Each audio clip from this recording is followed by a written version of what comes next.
Hello everyone, কেমন আছো তোমরা সবাই? আমার নতুন একটা ভিডিওতে তোমাদের সব্বাইকে স্বাগত।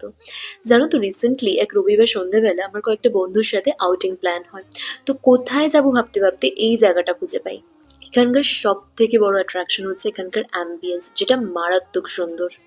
সামনে ছোট্ট একটা পোল, ব্যাকগ্রাউন্ডে মিষ্টি একটা হাওয়া, পুজোর আগের কলকাতা, আর সল্ট লেকের বার্ড আই ভিউ এনজয় করতে করতে টেবিলে যদি গরম গরম খাবার চলে আসে, কার না ভালো লাগে বলো তো?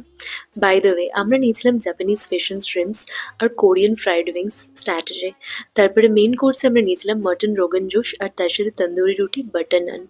সবকটারই আইটেমের দামের ছিল মোটামুটি 500 অ্যারাউন্ড, যেটা জায়গা হিসেবে রিজনেবল লেগেছে আমার। আর তোমরা এর সাথে অ্যালকোহল বা হুক্কাও পেয়ে যাবে এখানে। খাবারের টেস্ট ভালো ছিল। যেটা আমার ভালো লাগেনি সেটা হচ্ছে এখানকার সার্ভিসিং। এত বড় একটা জায়গায় মাত্র ২ জন ওয়েটার ছিল।